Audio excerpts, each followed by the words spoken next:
Nakatunganga lang si Sandra, habang seryoso naman sa pagmamaneho ang binata. Grayson, gutom na ako. Malayo pa ba? O wala tong patutunguhan? Pagrereklamo niya. I'm trying to look for something in the map, pero mahina yung signal. What? Saan ba talaga ang pupuntahan natin? Nowhere. Napamaang si Sandra, saka na hindi na umimik pa at nanalangin. Nagugutom na ako. Help us please, God. Sa hindi kalayuan ay may nakita silang mga bahay. Hindi man ito karamihan gaya sa lungsod, pero masagana ang paligid nito. Maaliwalas ang lugar at maraming tanawin. Bawat sulok ng bayan ay may mga palayan at iba pang mga pananim. Nagliwanag naman ang mukha ni Sandra. Thanks God for answering my prayers. Let's ask if there's a drive-thru here. Seryosong wika nito.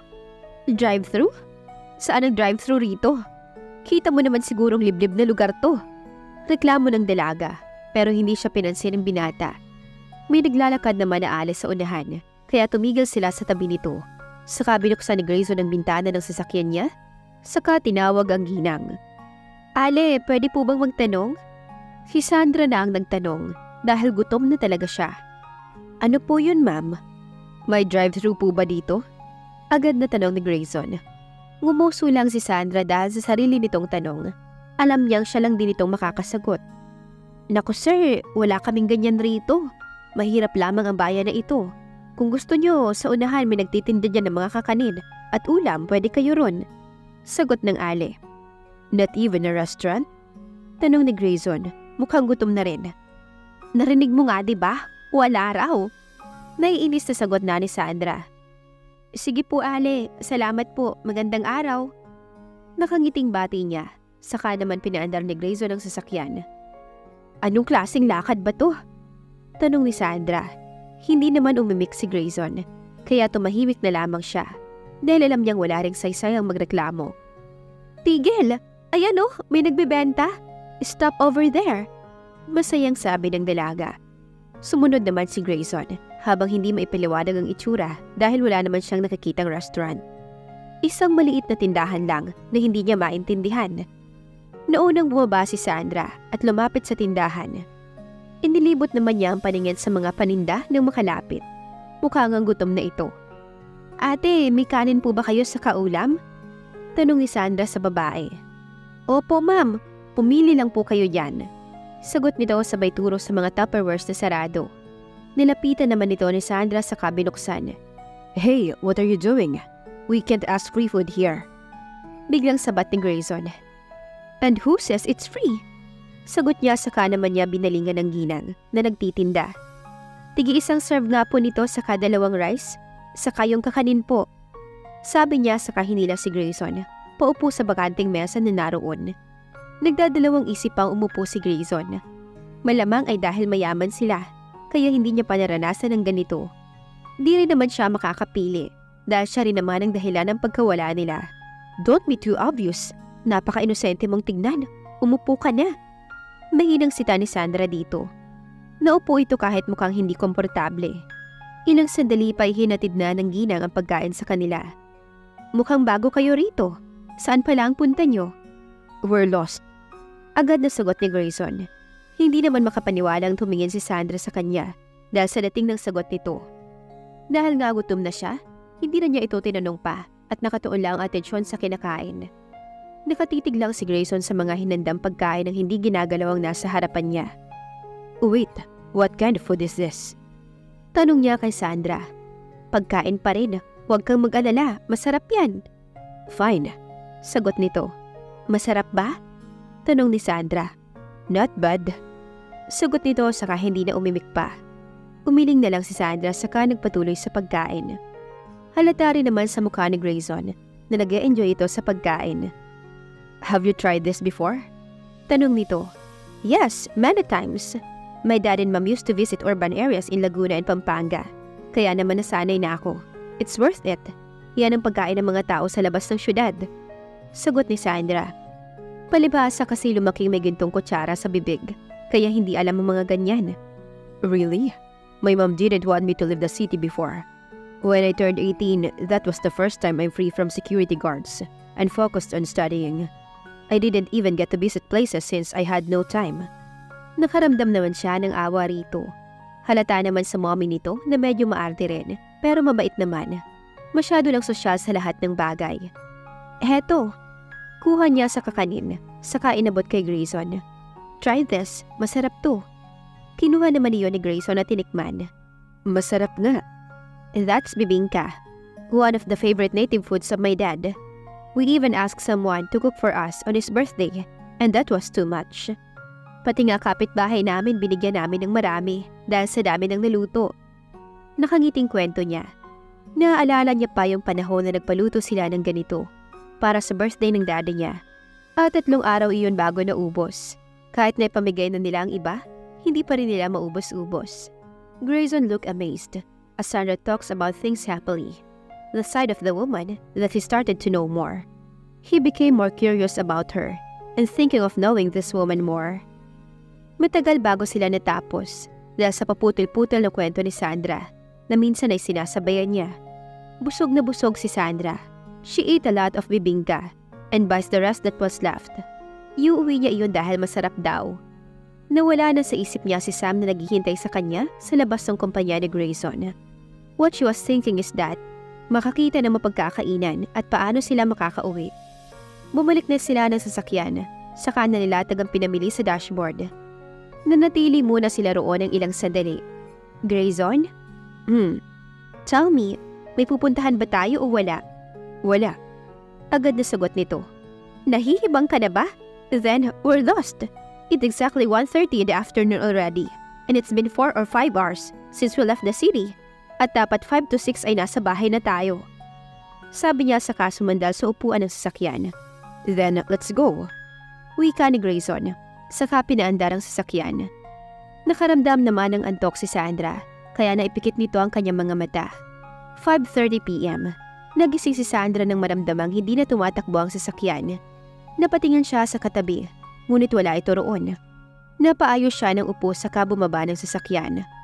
Walang tao ang tinigilan ng sasakyan at nasa hindi kalayuan si Grayson at abala sa pagpipindot ng cellphone nito. Kainis! Rinig niyang wika nito. What's going on? Takang tanong niya. We're out of gas and there's no signal. Pikon na sagot ni Grayson. Kinuha niya ang cellphone at tinignan nito. Wala ring signal. Are we still far? Yes, exactly. Paano na yan, Grayson? Dumidilim na. Kailangan nating makaalis dito. Kung hindi, dito tayo matutulog. Nakakatakot dito. Wika niya sa natatakot na boses habang tinitignan ang dumidilim na paligid. Just get in the car. Huwag ka munang bumaba. Utos ng binata. Sumunod naman si Sandra. Saka naupo na lang habang tinatanaw ito mula sa loob na naghahanap ng signal. Ilang saglit pa bago pumasok si Grayson na mukhang nawawala na ng pag-asa. We have to stay here. Let's wait for some motorcycles or car to pass by so we can ask for help. Napipiko na wika nito. Hindi na lamang siya sumagot. Wala namang mangyayari kung magrereklamo lamang siya. Tahimik na lang siyang nakapangulumbaba sa upuan. They have been waiting for how many hours and no one dares to pass by. Inaantok na lang siya pero wala talagang dumaraan. They even sit in the back seat. Mas komportableng maupo roon at sumandal para humiga. She even felt cold already. Grayson took off his coat and gave it immediately to Sandra. Tinanggap naman ito ng dalaga. Inaantok na ito sa itsura pa lang. Thanks, sabi ng dalaga. Saka isinandal na ang likod sa upuan at pumikit. It was difficult for a woman to sleep in that position. Saka niya ipinilig ang ulo at pinasandal sa balikat niya. Saka naman komportableng humalukip-kip ang dalaga at minulat ang mga mata. Wala silang imika ng ilang segundo bago basagin ni Grayson ang katahimikan. We should head out. Maglalakad na lang tayo baka mimihingan tayo ng tulong sa unahan. Tumangulang si Sandra, saka na unang bumaba. 5:30 na ng umaga na maglakad sila. Malayo-layo na ang kanilang nilakad, kaya tumunog ang cellphone ni Sandra at maraming mga messages ang natanggap niya sa mga kaibigan niya. Mukha namang nabawasan ng kaba ng dalaga nang makitang may signal na makakauwi na siya. Nilingon niya si Grayson. Parang wala ito sa sarili habang nakahawak sa dibdib niya. Grayson, ayos ka lang? Nagaan na lang tanong ni Sandra. Hindi naman ito sumagot at tumingin lang sa kanya. Namumutla ito, kaya naman nilapitan niya agad ito at pinaupo sa tabi ng daan. I can't breathe. Mahinang bigkas ni Grayson na halatang nahihirapan na talagang huminga. Hinihilot nito ang dibdib habang habol ang hininga. She was looking around for help but nothing to see. Grayson, hang on! Wika ng dalaga, saka tinawagan ng numero ni Raven. Ilang saglit pa itong tumunog bago sumagot. Raven, help us! Something's wrong with Grayson. Mangiyak-iyak na wika ni Sandra. Hindi niya alam kung ano ang gagawin. We're on our way. We're 60 kilometers away. We'll be there in 20 minutes. Sagot nito. Saka naman niya ibinaba ang cellphone habang hawak-hawak si Grayson. Namumutla na ito at talagang hirap na sa paghinga. Grayson, hang on please. I don't know what to do. Hindi naman ito sumasagot at namimilipit na sa sakit. May kung ano ang pulang maniliit na pantalang balat niya. Gaya ng sinabi ni Raven, nakarating sila matapos ng 20 minuto. 3 sasakyan kasama ang bodyguard niya. Lula ng isa sa mga yon ay si Sam. Nilapitan siya nito at tinanong kung ayos lang ba siya. Ngunit na kay Grayson ang isip ng dalaga. Nag-aalala siya para rito. Kaya naman sumabay na siya sa sinakyan ni Grayson habang nasa kabilang sasakyan si Sam at ibang bodyguards nila. She keeps on looking at Grayson na namumutla na. Para bang nakakonsensya siya sa nangyari. Come on, Grayson! Mas binilisan pa ni Raven ang pagmamaneho nang matanaw ang kalagayan ng boss nito. Grayson! Parang namumutla na rin itong bigkas dahil sa itsura nito at takot na siya. Raven, malayo pa ba? Mangiyak-iyak na tanong ni Sandra. We're almost there. Humigpit naman ang hawak ni Grayson kay Sandra na parang kumukuha ng lakas mula rito. Where's my son? Agad na tanong ng ina ni Grayson na nagmamadali pagkapasok pa lang sa emergency room. Tinignan naman kaagad ito ni Sandra na nasa tabi ni Sam. Tita, hindi pa po lumalabas yung doktor. Agad na sagot ni Sandra habang nakaupo sa upuan roon at nakayuko. She's scared and clueless, and yet there's something in her that blames herself for what happened. What happened to him? Last night he was fine, but now how did he turn like this? My goodness! Hindi ako nakatulog ng maayos kagabi. Kakaisip kong nasaan kayo. Mabuti naman at maayos ka lang, iha. Akala ko may nangyari ng hindi maganda sa inyo. Ano lang wika ni Tita Marian habang hinawakan si Sandra sa kamay. After a few minutes, the doctor came out from emergency room. Then Grayson's mother approaches and asks the doctor. Sumunod naman si Raven, Sam at Sandra rito. How's my son? Mrs., your son is fine. He just experienced an anaphylaxis. It is a severe allergic reaction on food. It seems like he eats foods that contains too much milk, which triggers his allergy to milk. Pero okay na siya ngayon. He just needs some rest. I gotta go now. I have more patients to attend to.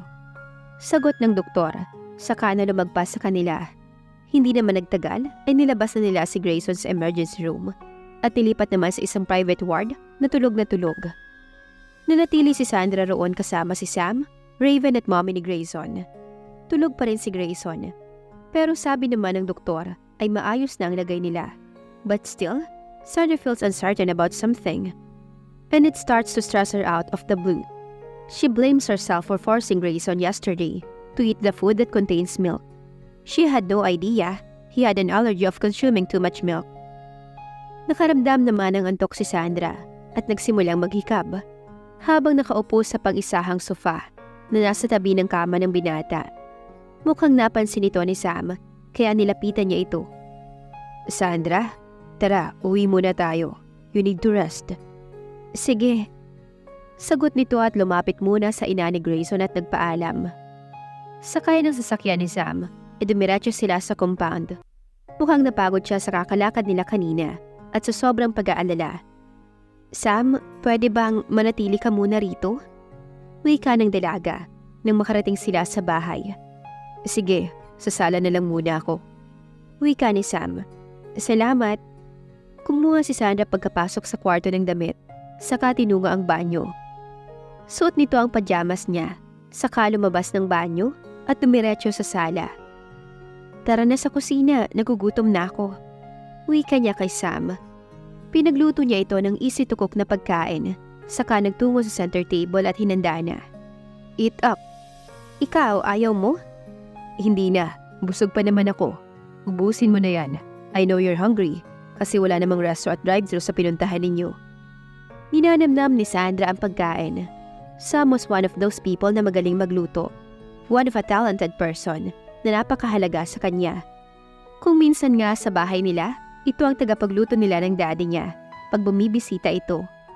Pagkatapos nilang kumain ay dumiretso na sila sa kwarto at nagpatuloy ng kwentuhan. Hanggang sa hindi na malaya ng dalaga na nakatulog na pala siya. Nakangising pinagbasda ni Sam si Sandra habang himbing na natutulog. Look how innocent she is. Naisa-isip niya. Bigla namang tumunog ang phone niya sa pantalon. Kinuha niya ito at saka binasa ang message. Kumuha na lang siya ng sticky note sa bedside table ni Sandra. Saka may sinulat bago iniwan sa mesa at lumabas na ng kwarto. Nadatna naman niya si Manang na naglalakad papasok sa guest room, kaya nagpaalam siya rito. Pasakay na si Sam ng kanyang sasakyan nang dumating ang mga sasakyan ng mga Martinez.